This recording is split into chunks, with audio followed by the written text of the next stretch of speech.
Hello everyone! So, anong latest natin? So, ngayon nandito ako sa Langara College. Yan. Ang ano dito ay parang nasa CLSU. Maraming puno. Ayan, parang UP type lang. O sige, ikot tayo 360. Yan.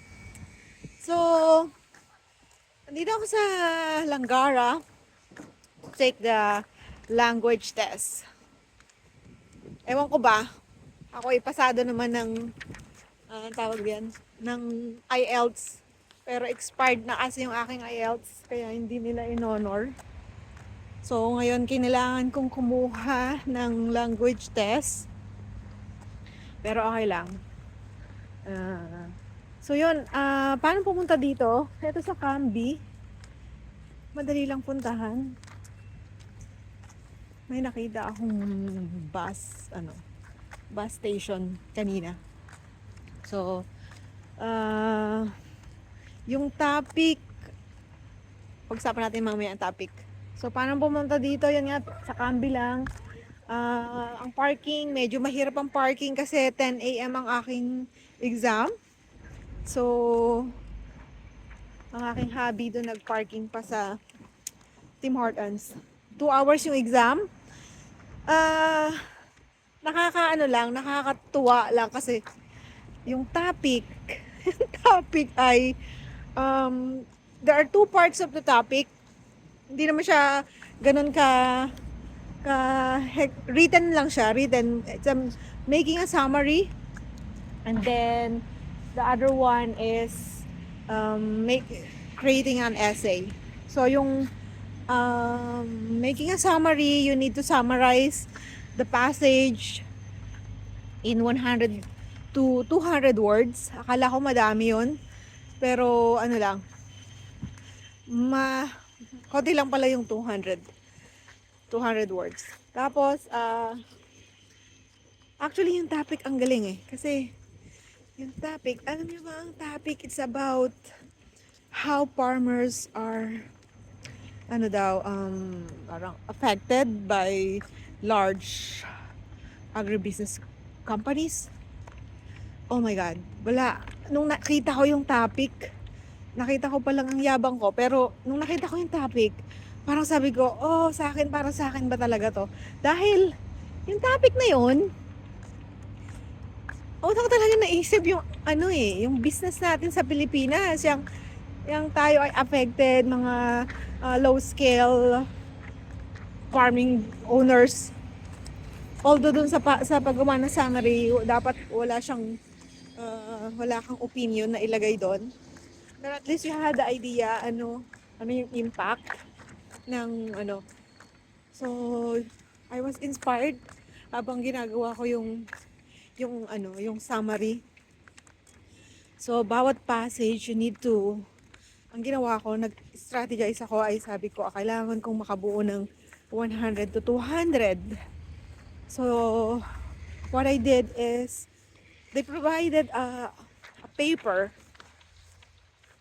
So, yung paper, kailangan yung sa paper na yon, kailangan makabuo ka ng, kailangan makabuo ka ng 200. So, binilang ko yung lines, kung ilan yung lines doon.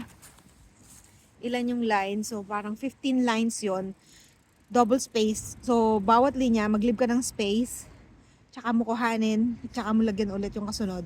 Pero before starting the summary, ang ginawa ko, dun sa other side of the page, nag bullets muna ako ng mga dapat kong sabihin, kasi dapat kumuha ka lang, i-paraphrase mo lang yung mga words doon sa paragraph 1, paragraph 2, hanggang makabuo ka ng conclusion in your own words as much as possible.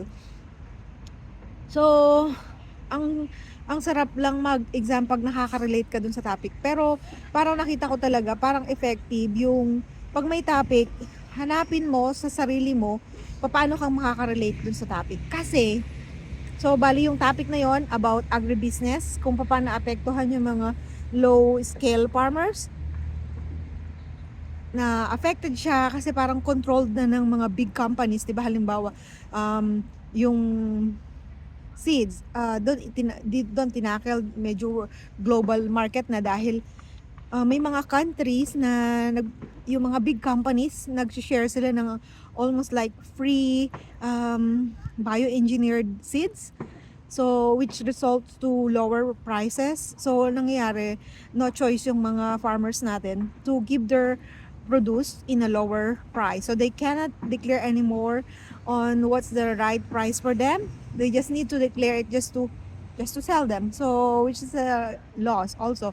And also, parang binanggit doon about how does it affect on the sustainability. So, mostly yung ating mga low farmers, syempre, they have higher expenses, ganyan, 'di ba?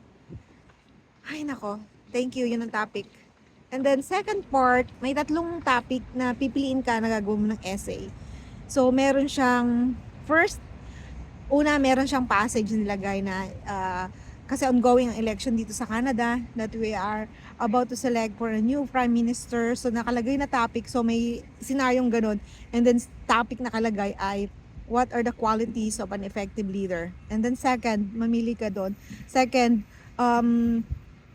does the country needs to penalize or impose like penalize, or they have to do something, they need to contribute to make a resolution about the climate change. Pero sabi doon, wag gamitin yung mga nasa taas. Ang isip ko, nasa farmer na. So, ayoko ma-repeat yung mga sinabi ko. So, hindi ko na yun pinili. Tapos, yung last part ay about what kind of music that you want to listen. Maganda rin sana yung topic na yun kasi kung inintindi ko lang yung sinabi ng asawa ko, may mga types kasi na mga waves like beta, alpha, theta. Yung mga sound waves na yun, kung inintindi ko lang yun, ang dali i-explain. Kasi 100 words sasabihin ko, ano yung theta, ano yung alpha, ano yung beta, yung benefits nun. Naku, kung nakinig lang ako sa asawa ko. Hindi ko kasi inintindi yun. Pero, ang pinili ko, yung first one. Kasi, although nilagay niya na about the prime minister, ganyan, pero nakalagay, naka-highlight kasi doon topic, what are the qualities of an effective leader. Ay, nako. So, ang ginawa ko, inisip ko talaga, napakinabahan ko naman si Franklin Covey, The 7 Habits of Highly Effective People. Ginawa ko, 4 lang yung kinuha ko kasi sabi ko, parang yung isang page, 100 na yung kaya kong gawin doon. So, I just selected yung top 4 na nasa isip ko. Yun, 4. Be proactive, think win-win, sharpening the saw. Yan, yun lang. Dinescribe ko lang, I describe on how could I relate that topic sa future or aspiring or incumbent leader. Anyone, sabi ko, these qualities are widely used by successful leaders around the world, and it has been proven and tested.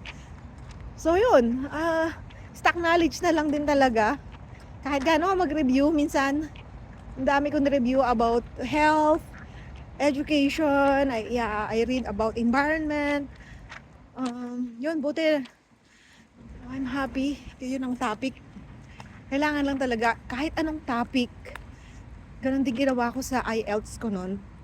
Kahit anong topic dun sa essay, hanapin mo siya kung paano kang makaka-relate dun sa tanong. Tapos dun ka kumuha ng example. So, dun sa topic 1, although sabi ko, be proactive. So, an aspiring leader or incumbent leader should be proactive. So, this is like widely used. So, how to be proactive? Plan ahead. Do not react kung ngayon lang may problema and then ngayon ka lang mag-react. So, plan ahead. Be proactive in making policies on healthcare system, retirement plans, and and then so to be proactive, sabi ko, make plans for people, like stretch those topic about people, like ano pa, sa people. Ganda ng background ko, mga cherry blossom. Yan mga topic kong nilagay. how to protect the people, how to protect the environment. So pinasok ko na doon ang climate change. May konting climate change pero hindi ko na ginamit yung farming. Ginamit ko na lang ay sustainability and how we could sabi ko mayroon ng policy that would transformer. How could an effective leader should create a policy that would motivate people on how to contribute to, right? Yun. Ay, mamayang alas, bitas, after nun, bibigyan ka nito ng papel. Sabi, 3 p.m. daw mamaya ay, ano na, pwede nang makuha yung result. So, yun muna. Balitaan ko kayo kung ano yung result. And then, after nito, mag-i-enroll na. See you next time. Balitaan ko kayo. Thank you.